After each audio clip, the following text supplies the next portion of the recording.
Welcome to Brown's Rod and Custom, your home for street rods, muscle cars, and Volkswagen content. This is my dad, Big Ron. He's our body man and fabricator. This is my beautiful wife, Megan, our editor-in-chief and supporter.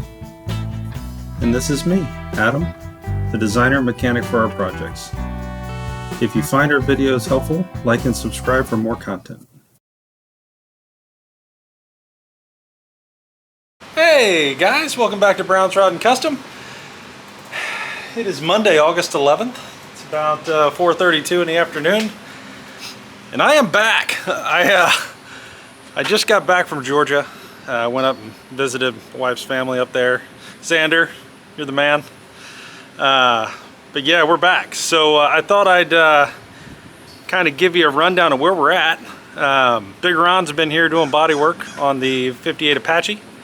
Thought I'd run you through that, kind of run through a couple things we found on the thing, and go with some things we got to do with that, and just kind of bring you guys up to date, because from this moment forward we will be working very hard on the Apache here. So kind of bring you up to date on what you're gonna be seeing. So check this out.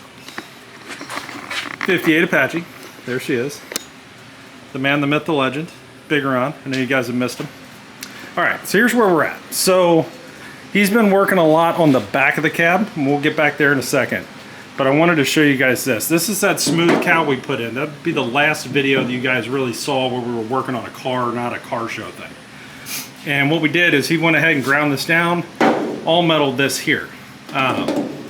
Here and there. So good news is there's really, it's pretty right. So we just got to sand that down.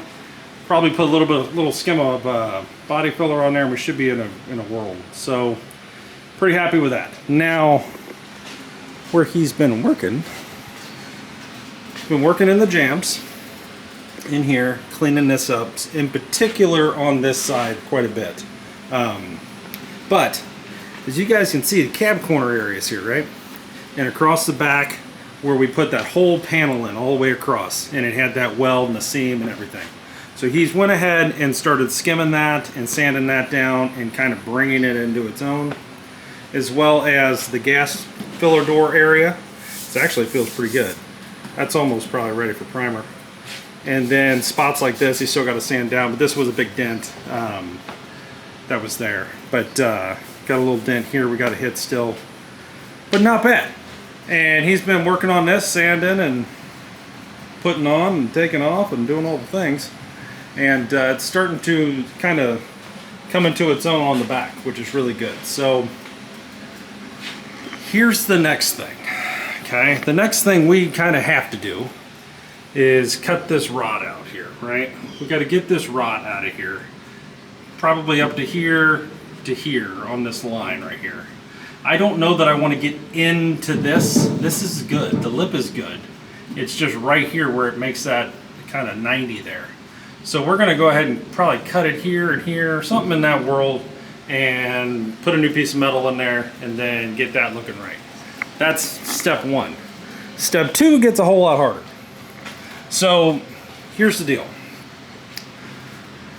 The back of this cab is not bad. We do have the small back window. I know there's some of you out there that are going to look at us and go, why don't you just replace it with the big back window while you got the chance? I don't want to spend the $900 or whatever it is to do that. So this is our problem right there. I don't know if it'll zoom in on that or if you can see it, but basically from this body line right here, this seam to here, all the way across, rotted out. Now we still have the lip right here, and some of this lip will cut off, but what we need to do is basically make a 90 here and get that lip and re-weld this in on this body line and grind that down, and then body work that and make it look like something, so we can get a back window in this at some point. So this is going to be one of the next things you guys will really be seeing, other than body work. Will be some of this metal work here on this back window, trying to just dial in the back of the cab, because if you look at this, and this will make sense, the inside of the truck is pretty good. The dash doesn't need anything, it just needs to be primed. The back here is all really good except for that. little bit. The roof's good. That's all pretty good. We got a little work to do right there, but that's not a big deal. And we got a little work up here, but not bad. So if you think about it, the roof on this truck is really good. We don't really have any dents or anything in the roof.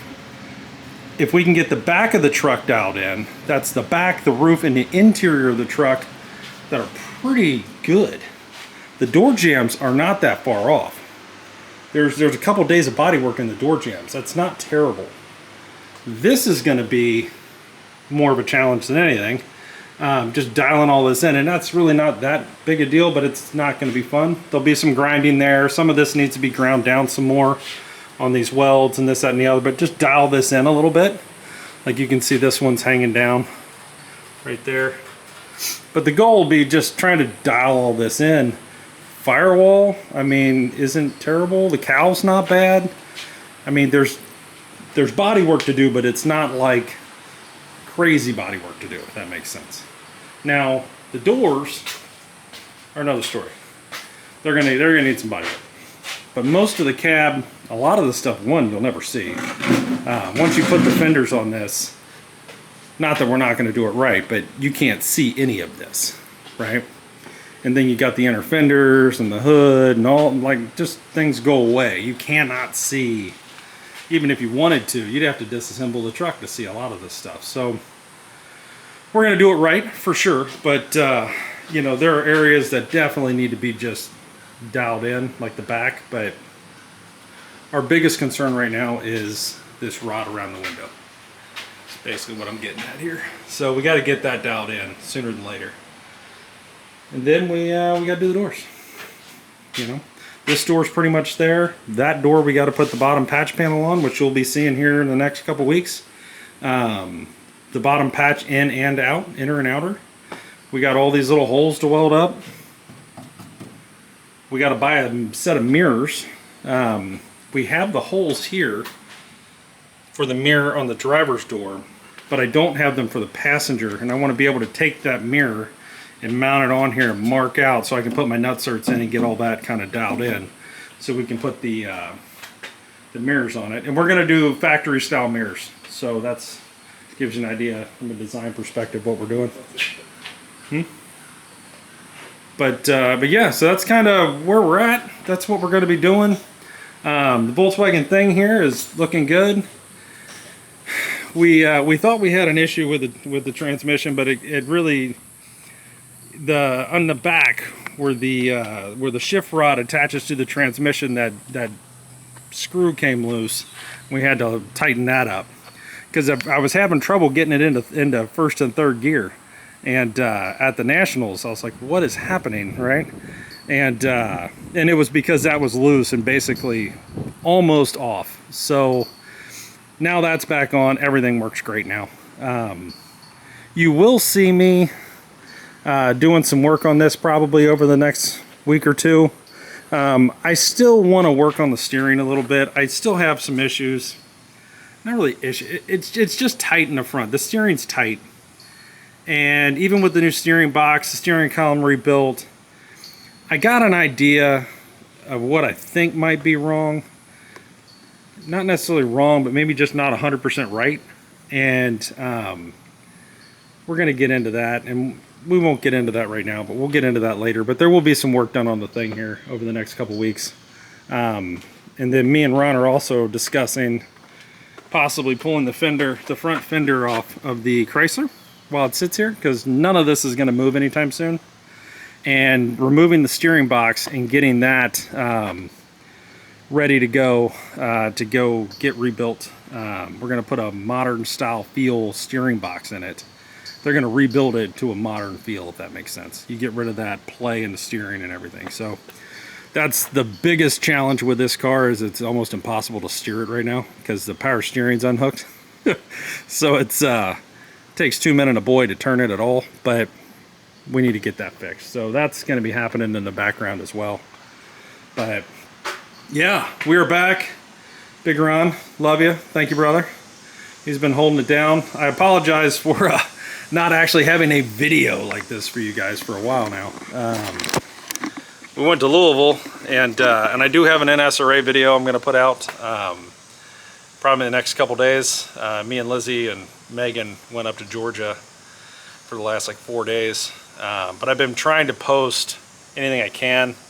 Big Ron's been doing body work and texting me pictures, and so I'm putting them in shorts for you guys, and so you guys can see progress that's actually is happening in the background. He's working his tail off, and yeah, so yeah, kind of cool. Also, Jack, if you're watching this, Jack Kels, congratulations. I saw you, you're in the Tri-5 Nationals Hall of Fame now, is what it sounded like. So congratulations on that. And that's pretty cool. And yeah, so we're gonna wrap this up with that. I will absolutely be back tomorrow. There will be a ton of content starting tonight and tomorrow, moving forward.